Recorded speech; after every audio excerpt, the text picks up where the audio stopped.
on va se lancer dans le petit TD. Alors, on ne va pas vous faire manipuler des maquettes à faire des simulations. Hein. Si. On va en faire des très basiques.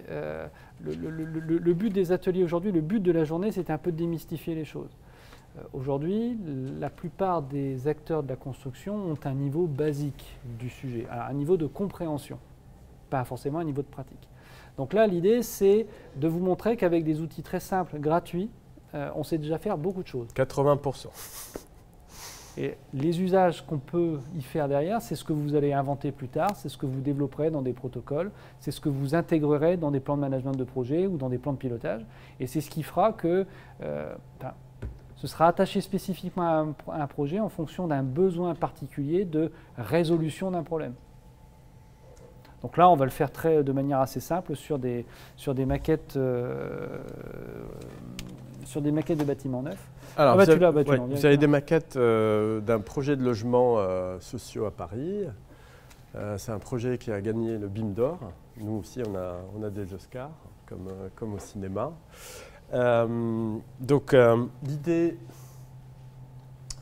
à la fois, oui, vous allez visualiser, consulter, naviguer dans une maquette. Et aussi, l'idée, c'est que le client avait des exigences techniques et on va, nous, les vérifier dans la maquette. Vous, plutôt, voilà. C'est fou. Donc, par exemple, pour ce projet-là, il y avait des exigences de surface.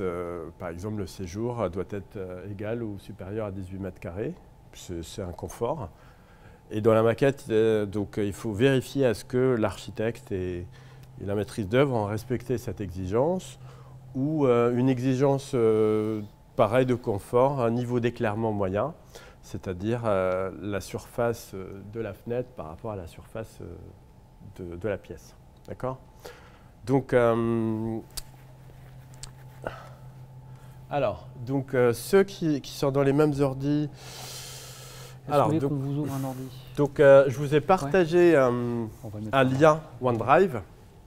Donc, ceux qui s'installent sur d'autres ordis, il faut aller juste sur Internet et vous allez saisir cette adresse. C'est qu'on n'a pas tout ouvert. Donc, installez-vous sur un ordinateur. Vous allez saisir cette adresse courte. Donc, j'ai fait une adresse un peu plus courte, c'est mieux. Donc vous allez saisir cette adresse sur une page internet et vous allez accéder au Drive. Ça vous permettra de télécharger la présentation et les maquettes. Prenez votre temps.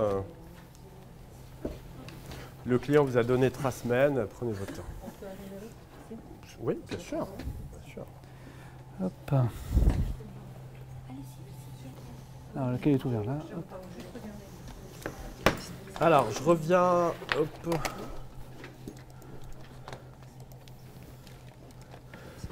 Bien sûr, les outils BIM, il y en a des milliers. Donc, on peut passer la semaine ici. Il y a des outils par usage. Donc, il y a des outils à l'échelle de la ville, à l'échelle urbaine. Il y a des outils à l'échelle du bâtiment pour concevoir. Vous connaissez sans doute Revit ou Archicad. Il y a très important des plateformes d'échange. Donc ça permet de centraliser toutes les infos et de collaborer. Et nous, ce qu'on va voir aujourd'hui, ce qu'on appelle les viewers, c'est des outils de visualisation. Donc c'est des outils gratuits et très simples d'usage. Donc vous pouvez visualiser une maquette sur un téléphone, sur une tablette ou sur un ordinateur. Donc nous, on va utiliser le petit dernier qui s'appelle BIM Collab Zoom. Donc vous avez 2 choses à faire. Je vous demande plein de choses en même temps. Donc télécharger le dossier IFC et vous allez ouvrir ce logiciel qui s'appelle BIM Collab Zoom.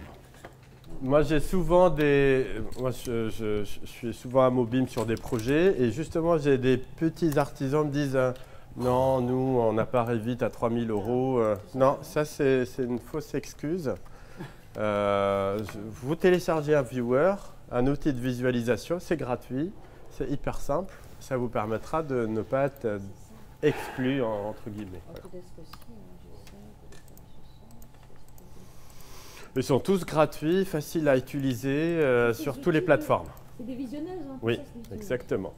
Je vous montre le best, donc BIM Collab Zoom. Alors, le best, c'est Alors, comme vous le voyez, l'interface est hyper simple. Il ne veut pas m'envoyer. Donc, pour zoomer, vous faites tourner un peu la molette. Désolé, vous allez aller sur un autre ordinateur. Et si vous voulez tourner autour, ce qu'on appelle orbite, vous restez appuyé sur le bouton gauche et vous tournez. D'accord? Donc, molette pour le zoom et orbite pour ajuster votre vue. Je ne l'ai pas. Donc là, je suis... Je l'ai pas celui-là. L'architecte aime bien Bon, bah, vous nommer allez ce devoir vous passage mettre avec la la rue. caméra. Donc C'est là, déjà je allumé, suis c'est entre les Non, il deux marche pas. bâtiments. Les visionneuses aussi simplifient la maquette. Donc même avec un ordinateur faible ou un téléphone, Je vous laisse. la navigation Non, non, reste prenez, assez fluide. Au milieu ici, vous avez des outils d'annotation. Donc vous avez une petite règle pour prendre des cotes. Et comme un stabilo, vous pouvez faire une annotation. Donc je vais par exemple prendre la hauteur ici, la hauteur sous plafond, entre guillemets. Donc je clique sur la règle, un premier point et un deuxième point en bas. D'accord? Hop. Alors vous voyez, donc il me propose le vertical un peu. Si vous regardez un peu, voilà. Il y a un moment où il me propose le vertical. Voilà. Donc j'ai rien fait d'exceptionnel, j'ai navigué, j'ai pris une cotation. J'ai pris une mesure, pardon. Ce que vous êtes en train de faire là, c'est le premier réflexe qu'on demande à avoir aux professionnels. Si on reçoit une maquette ou on nous demande de travailler sur une maquette, bah, vous l'ouvrez dans une visionneuse et puis vous allez chercher une information qui peut vous intéresser. Bien souvent, c'est de l'information géométrique. Ok, c'est que là, nous, la pression est rentrée dans le mur, donc on ne voit pas la mesure. Eh ben, il faut la prendre ailleurs. Bon, d'accord. Il faut aussi des fois changer un L'outil, il peu n'est pas le intelligent. point. Il- Faut peut-être changer un peu le point de vue. Si je dézoome et tout, je perds cette vue-là. Moi, je veux enregistrer cette vue, d'accord? C'est un outil de communication aussi. Alors, cette vue m'intéresse. J'aimerais la partager avec les autres acteurs, faire une remarque ou une observation ou autre. Alors, en français, la traduction de ça s'appelle problème. Voilà, c'est un peu négatif. C'est un peu français aussi. Voilà. Donc, il faut créer un problème. Si vous voulez créer une vue, Bon, la plupart des visionneuses font ça. Hein. Elles appellent ça peut-être autrement, mais oui, mais en informatique, on appelle ça Voilà. un ticket ou topique ou une remarque. Voilà, ou mais là, remarque, ou, c'est négatif. Voilà, c'est pas grave. Alors, c'est pas très grave. problème, vous cliquez sur plus. Donc, créer un problème, ça vous permet à la fois de sauvegarder la vue et c'est comme des levées de réserve. Donc là, je peux rajouter un titre, hauteur de la rue par exemple, ou du passage. Donc là, on est déjà dans la collaboration, dans la communication. Et bien sûr, des réserves, donc il y a plusieurs types. Est-ce que c'est un clash? Est-ce que c'est une requête? Est-ce que c'est une demande, etc. Est-ce que c'est très grave? Est-ce que c'est... Voilà, il y a aussi un degré de criticité, d'accord? Et bien sûr, vous pouvez rajouter un commentaire, etc. Et donc, si vous publiez cette vue-là Une avec ses vision fait la commentaires, même chose. etc., donc Ils ont fait la même chose. c'est beaucoup mieux qu'à l'ancienne, vous faites une capture et Vous vous avez envoyez pas ça un mail qui va... Donc là, c'est centralisé, ça reste dans la maquette t'as pas et mis ça. c'est accessible à tout le monde. On a fait une image T d'une maquette pour l'exercice. Et on dit, bah, vous allez la manipuler. Dans la vraie vie, cette maquette-là, elle existe par ailleurs dans un serveur. Enfin, en tout cas, la donnée qu'il y a derrière, elle existe dans un serveur. Donc, chaque utilisateur a accès à la base de données, va l'utiliser d'une certaine manière pour son propre usage et va vouloir transmettre son travail. Donc, transmettre son travail, c'est de l'analyse, tout ça. Ça peut être aussi, bah, je détecte un problème à cet endroit-là, je transmets le problème. Alors, comme un mail, je peux le transmettre pour un seul acteur ou pour l'ensemble Là, ça semble assez facile parce qu'on le fait en 5 minutes sur un outil qui est prévu pour. Dans la vraie vie, ça demande tout un protocole méthodologique qui est à définir, à suivre et à auditer. Bien sûr. Donc la collaboration dans le BIM, c'est pas juste envoyer un point de vue. C'est plus que ça. Là, on vous le montre sur un petit usage particulier.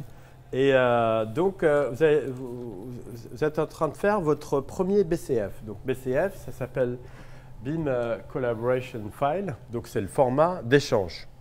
C'est comme le PDF, mais dans le BIM. Et donc, peu importe mon logiciel, je crée un BCF, il sera visible pour l'ensemble des acteurs dans n'importe quel autre logiciel.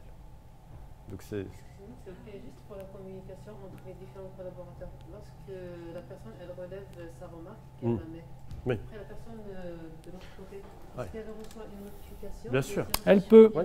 Elle peut. Elle peut recevoir une notification par mail ou c'est une gestion de notification. Oui, oui. Mais c'est encore une fois quelque chose qui est à définir dans le cadre collaboratif. Ce n'est pas un sujet de maquette spécifique, c'est un sujet méthodologique. J'arrive juste à l'instant. Et c'est comme des réserves, donc elle aura un historique. Donc là, je pose une requête. Si elle n'est pas résolue, elle reste dans, là, c'est dans pas la connecté boucle. sur un serveur, donc ça ne servira à rien, c'est juste une Bien sûr. illustration. Tout à Mais fait. tout ça, ça peut oui. le définir. Je peux tout de suite envoyer une requête, l'architecte va modifier et après le ticket est clos comme dans d'autres. Oui. Dans l'exploitation du bâtiment même, sur par exemple pour les bailleurs sociaux, du coup les locataires peuvent Bien sûr. signaler Le locataire, exactement. On a- Et l'intervenant déjà prépare son intervention, etc. Il va visualiser la maquette, il sait quel type d'outil est-ce qu'il aura l'échelle ou pas. Voilà, oui, tous les usages changent. Tout est faisable. Faut le programmer, Oui. ça. C'est pas, ça se fait pas tout seul. Ça se fait pas tout seul. Mais l'avantage de travailler dans des univers, on va dire intégrés, c'est que la moindre Bien sûr. nouvelle Alors, information, elle soit est vous rendue voulez, disponible. Ou elle peut être rendue ça se disponible. paramètre en fait. Soit vous pouvez diffuser à tout le monde ou à telle ou telle personne. Oui. Alors, je ne sais pas sur Saussure, mais nous qui animons pas mal de formations, Bien sûr. notamment ici, on a déjà des On peut élèves qui être ont développé des en applications plusieurs. téléphoniques Oui, nous on le qui fait. font exactement Oui, ce on que vous est- venez de faire. Donc j'ai mon toilette qui fuit, je fais une photo des Sur toilettes et celui-là, puis c'est la top. photo elle est géolocalisée, ils reconnaissent le toilette. Ah, ouais. Et, Il faut puis, juste y a se un premier qui est connecter. Oui. derrière, qui est au Alors, bout. vous voyez Bon, ici, on n'est pas. dans le meilleur des Regardez, mondes, là, ça, on hein, n'est pas est connecté. d'accord, hein. Mais c'est Vous faisable. voyez, je ne suis pas connecté ici. J'aurais pu être connecté, comme disait Rémi, à un serveur et on est tous. Et on alors- aurait tous collaboré dedans. Et alors, je vous montre un exemple. C'est un outil de gestion de projet. Et donc, vous voyez ici, par exemple, là, c'est j'ai envie de dire, tous les sujets qui sont en suspens sur un projet. Donc, ça me permet d'avoir une idée globale de l'avancement.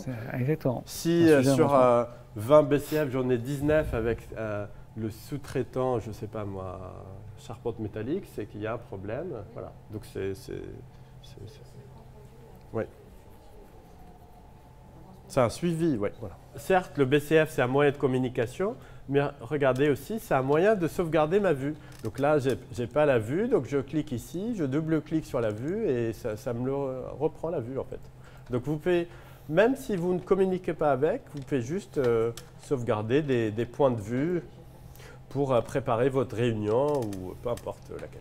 Donc là, vous pouvez créer plusieurs problèmes. Le mot, voilà. Toiture, c'était marqué. Donc ça vous permet de sauvegarder des vues.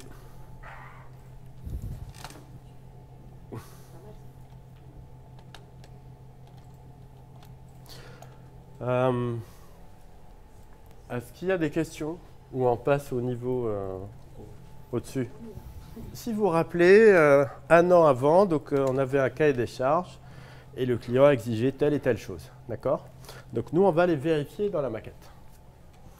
80% des temps, hormis les gens qui modélisent, qui conçoivent le BIM, les autres passent leur temps à vérifier, à consulter, etc. D'accord? Ah, il y en a un qui saute. Non, c'est pas grave, c'est un des ordinateurs qui est. Voilà, donc il y a des choses à vérifier. On va commencer par une chose simple. On va vérifier est-ce que c'est des logements, il y en a 70. On va vérifier est-ce que l'architecte a respecté la surface minimale des séjours. Vous êtes partant? Alors là, on est plus. Alors, donc on va aller dans les Smart View. Alors, c'est quoi les Smart View? C'est des vues intelligentes. C'est des vues à thème. Voilà. Donc, je peux afficher. Alors, vous avez des Smart View par défaut. Si vous allez cliquer, par exemple. Voilà, ici, par exemple, regardez, il y a plein de Smart View. Celle-ci, par exemple, elle va vous afficher la maquette avec les matériaux. Ça peut être intéressant, vous voyez? Alors, je ne suis plus dans l'onglet Problème. Je suis dans l'onglet Vue intelligente, Smart View. Ici, vous avez plein d'exemples. Moi, j'ai cliqué sur les exemples Advanced, avancés, et j'ai cliqué sur Autocolor. Donc là, rapidement, ça me permet de vérifier, par exemple, est-ce que la façade est faite avec le bon matériau, etc. Tu n'as sélectionné qu'une vue, donc tu vois que les bodies. Voilà. Vous pouvez créer vos propres Smart View. Moi, je suis BOT Fluide, j'ai mes propres vues. Le contrôleur technique Socotec, il a ses propres vues dans lesquelles il contrôle les largeurs de couloir ou le degré de coupe-feu. Voilà. C'est une représentation pertinente, rapide, qui n'existe pas sur votre viewer. Quand on bascule sur Revit, on a les couleurs de Revit. Donc, ouais, mais c'est moche. Là, c'est une vue intelligente. C'est pas du tout la même destination.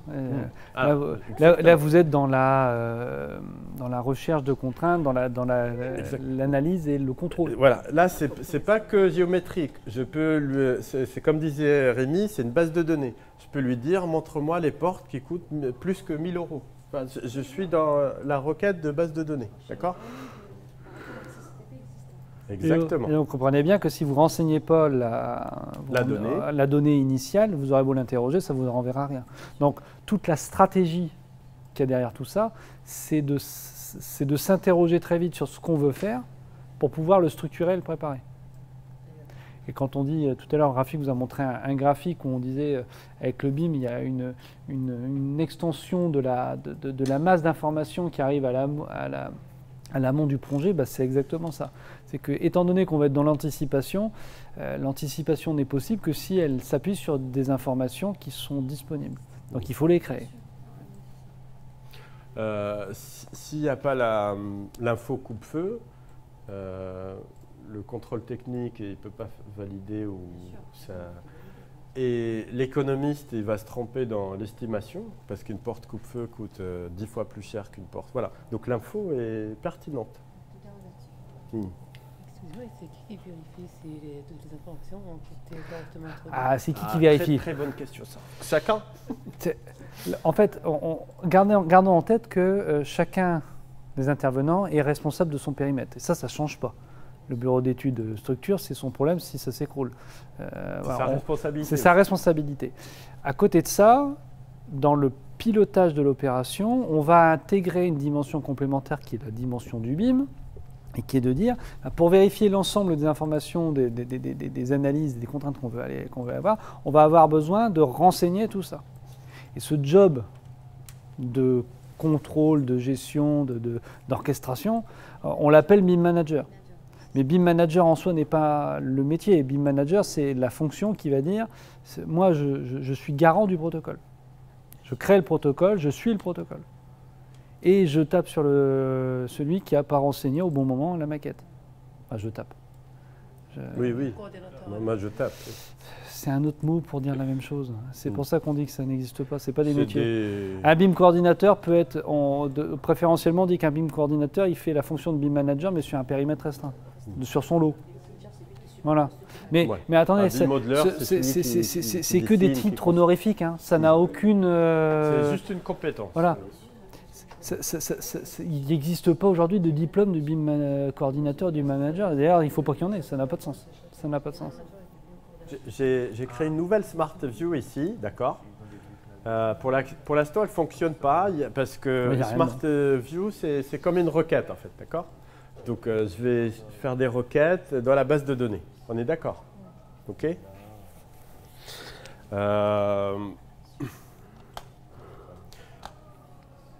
Alors, avant, j'aimerais qu'on vérifie une chose d'abord. Alors, par défaut, la maquette s'affiche. Il n'y a que la 3D qui s'affiche dans la maquette. Il faudra que vous activez les espaces. D'accord? Les espaces, c'est un objet, c'est le vide en fait. Donc les espaces, c'est le vide, c'est les surfaces, les volumes des pièces. Donc si vous ne l'activez pas, donc on n'aura pas on les verra pas. Donc vous allez juste sur Vue et vous allez cocher espace. D'accord? Vous pouvez aussi cocher ouverture. Ouverture, c'est les trimis, les ouvertures dans les plans. D'accord?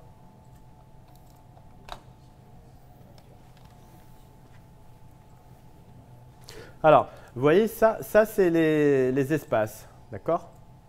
Donc ça, vous voyez, alors je ne vous ai pas dit, mais là, vous avez l'arborescence et en bas, vous avez les informations. Donc si je clique sur un mur, je vais avoir, bien sûr, toutes les informations d'un mur. Si je clique sur une fenêtre, je vais avoir toutes les informations d'une fenêtre, etc. Si je clique sur un espace, c'est des boîtes en fait. Donc vous allez avoir toutes les informations des boîtes. Alors les boîtes, ça représente le programme. D'accord? Les boîtes, ça représente le programme, chambre, séjour, etc., etc. Alors, vous ne pouvez pas faire la requête tout de suite parce que une requête, c'est quoi? Donc, je vais chercher, par exemple, toutes les pièces qui ont le nom Balkan, etc. Donc, je vais filtrer par rapport aux propriétés. Et donc, je ne peux pas le faire. Il faut que je consulte d'abord ces propriétés pour pouvoir les trouver. Alors, on va faire autre chose d'abord. Revenez dans la barre de navigation, s'il vous plaît. Vous pouvez là, vous avez les 4 maquettes. Donc, vous pouvez ouvrir la maquette archi. Donc là, c'est l'arborescence de la maquette archi. Bien sûr, on voit tout. Mais regardez, si je clique sur un niveau, par exemple, peu importe lequel, hein, et si je clique sur le symbole égal, ça veut dire que je vais afficher que cet étage-là. Voilà, donc je n'ai rien fait d'exceptionnel, je reviens en arrière. Donc avant, vous voyez l'ensemble des maquettes et l'ensemble des objets dans la maquette, etc. J'ai pris un niveau par défaut, peu importe lequel, et ça sera uniquement ma sélection. D'accord? Donc là, j'ai créé une vue sur un étage. OK? N'importe lequel. Ça vous permet de créer une vue sur un étage. CTRL R, ça vous permet de réinitialiser la vue et de voir l'ensemble du projet. D'accord? Et si vous voulez voir, regardez, je peux voir un seul étage. OK? Ou, regardez, je peux voir par exemple, là, c'est l'arborescence spatiale. Bâtiment, étage, etc. Regardez aussi, je peux faire une arborescence par objet. Regardez ici, il y a une autre arborescence par objet. Et par exemple, j'aimerais voir que les portes. D'accord. Donc ça, c'est juste, voilà, c'est des requêtes. Vous avez choisi d'afficher un étage. J'ai pas C'est choisi. le 102. Ah d'accord, Bon, ok. ça a marché. Alors, là, il y a une autre arborescence que des objets. Après, il faut explorer. Hein. D'accord, oui. Et si je clique sur d'or, D'accord. donc là, je verrai tous les portes. Les portes. Voilà. Ah, ça c'est pas mal. Vous avez deux Mais oui, mais ça arborescences, aussi, ça se requête. spatiales C'est plus et demandant. par objet. Et par contre, quand il sélectionne, ça Tout est possible. Non, ça veut dire que ça n'a pas Sans été connaître renseigné la question. initialement. Tout simplement. Les portes d'extraire un petit PDF, le nombre des portes. Alors, un PDF, un Excel, oui, Ah, c'est bien ça. tout. Oui, tout est La possible. quantité, par exemple, le faire Bien sûr, c'est important. Ouais. C'est ça, On peut sortir notre nomenclature de porte, là, oui. L'idée, donc on ne sait pas comment on va faire notre requête. Donc l'idée, cliquez sur une pièce salon et on va voir, les infos en fait. D'accord? Regardez, je suis dans l'étage 2 et après j'ai l'arborescence des objets. C'est pas compliqué ici. Et là, vous faites cliquer un séjour. Essayez de sélectionner un séjour pour voilà. identifier voilà, les propriétés nécessaires pour lancer vous notre avez requête. Voilà, sélectionné- c'est ça le piège en fait. Comme vous ne connaissez pas le projet, c'est de cliquer sur un séjour pour identifier les propriétés avec lesquelles on fera notre requête. Qu'est-ce qu'il y a Nous, d'autre, quand voilà. on connaît le projet, on Voilà. sait ce qu'on cherche. Mais ça, vous, c'est votre première fois, donc vous ne connaissez pas le projet. Elle est où la surface mètre carré? Alors, vous êtes sûr sur un séjour là? Il est où? Ouais, parce qu'en fait, vous n'êtes pas sur la bonne vue. Voilà, alors, J'étais sur un truc 84, c'est ça, non? Ah bah non, là, on est au 6e étage. c'est pas grave, juste changer déjà. Je peux? Non, Oui, Ah, ça, c'est un séjour, ça. donc s'il faut Non, cliquer. logiquement, non? Effectivement, c'est peut-être un séjour. Voilà, très bien. Ok. Alors, C'est juste la première fois pour identifier les éléments.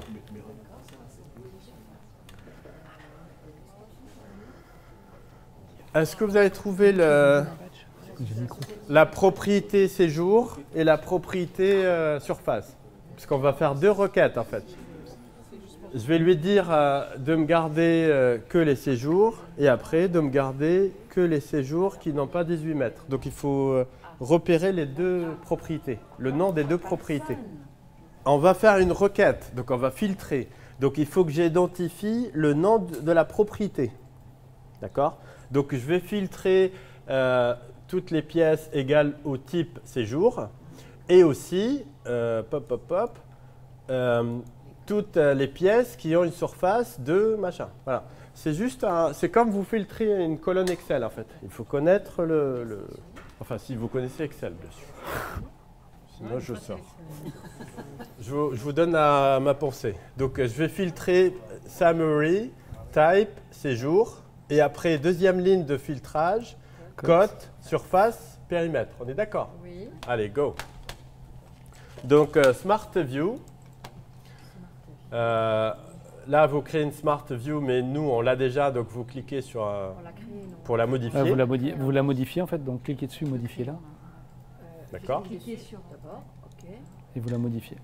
Le crayon Le petit là. crayon. Petit crayon, ah ouais. OK, donc on clique ici. On va D'accord. dire, ok. Type d'élément. Alors, là, on a, si je laisse sur tous les éléments, donc il va chercher dans toute la base de données. Je préfère dès le début choisir que les espaces. D'accord? Sont où les space, voilà. Encore une fois, vous avez une base de données. S'il y a un radiateur où il y a le nom séjour, il va le prendre en considération. Donc dès le début, on garde que les espaces, d'accord? C'est juste requêtage en fait. Donc je garde dès le début que les espaces pour gagner du temps. C'est des objets virtuels les espaces, d'accord? Ensuite ici, c'était quel? Regardez, je vais dans Summary, c'était quel type? Non? Vous vous rappelez ou pas? C'est trop loin? Alors, je peux mettre égal, regardez, je peux mettre égal séjour. Mais s'il y a le mot séjour cuisine, c'est éliminé. Ou s'il y a le mot, je sais pas. Voilà, je préfère ne pas faire égal, c'est trop strict. Je vais faire contient. Contient, contient. Dès le début, j'ai gardé que les espaces pour éviter les portes, les fenêtres, les radiateurs. Regardez, j'ai ciblé celle-là en fait. Donc je suis allé dans Summary, Type. Oui, je vous refais la manip. J'étais là en fait, regardez. Hop. Donc mon info, elle se trouve dans l'onglet Summary et c'était Type. C'est celle-là que on cherchait, non? OK. Alors au lieu de mettre et, c'est-à-dire égal, c'est strict. S'il y a un séjour minuscule, il est éliminé. S'il y a un séjour, voilà. Je préfère contient. Contient, c'est plus. Merci. Mais je cherchais le mot. Là, je l'avais. Je cherchais un mot plus technique. Mais je sais pas trouvé. C'est de l'humour. Hein, je suis sûr. Alors, on est bon là? Oui. Alors, je peux regarder. Je peux cliquer sur ajouter et appliquer une couleur. Et regardez par magie, on n'a pas fini. Hein. Mais cette Smart View, elle va afficher que les séjours déjà. Ah là là, oh là, là ah, la beau. classe. Oh là là. C'est juste une case Excel, on n'a rien fait. Hein. On a fait qu'une. On va enchaîner les requêtes là. Alors, je vous remontre. Très important. Ajouter, sinon il ne sera pas visible, et appliquer une couleur. Donc là, j'ai que les séjours dans le projet. Ça va? Vous me dites, hein, franchement, vous sortez très bien. Ma première fois, c'était trop difficile. Ça va trop vite. Alors, bien sûr, je peux garder cette Smart View, mais nous, on va aller plus loin, d'accord? Donc nous, on va plutôt cliquer sur « et ». Ça veut dire on va rajouter une deuxième condition. Alors là, je vous laisse. Voilà. Là, je vous laisse finir. Donc là, on a gardé tous les séjours. La deuxième, tu as déjà filtré, tu n'as que les espaces. Ça s'additionne en fait. La deuxième, il faut que tu ailles chercher les surfaces. Les surfaces, ok. Alors, les requêtes, les Smart View, ça prend du temps la première fois. Mais imaginez, un projet, ça dure 2 ans. Donc, moi, je facture toujours des semaines, mais je clique une seule fois. Je clique une seule fois. Ah, il nous parle de son business model. C'est un savoir-faire, Ah, on est d'accord. Et c'est comme ça qu'on gagne du pognon. En faisant des couleurs sur des maquettes. C'est moi qui le fais. En fait. Coloriant les séjours en rouge. C'est mon fils, il a 6 ans, c'est lui qui fait. C'est lui qui clique. Alors, rajouter la deuxième condition. Celui qui arrive le premier, il aura plus 2. Deuxième ligne de ma requête. Donc, c'était dans l'onglet cote surface. Et j'ai pris l'opérateur inférieur à 18 mètres carrés, pardon. Et l'idée, c'est de trouver les erreurs, en fait. Voilà. Et là, j'ajoute. Ajouter, ça veut dire qu'il est visible et j'ai appliqué une couleur. Donc là, pour conclure, voilà, il y a 4 pièces sur lesquelles l'architecte n'a pas respecté la surface. Et dès que vous cliquez dessus, vous aurez le nom de l'appart aussi. C'est le séjour de l'appart 1528. Voilà. 1590, ouais, c'est bon. Et là, je peux faire créer un problème, malheureusement, voilà, et j'envoie l'information. 1697. Donc voilà le principe des Smart View, c'est très puissant, vous pouvez tout contrôler dans vos maquettes en fait. Et ça sauvegarde, vous pouvez l'appliquer pour d'autres projets. Est-ce qu'il y a une dernière question ?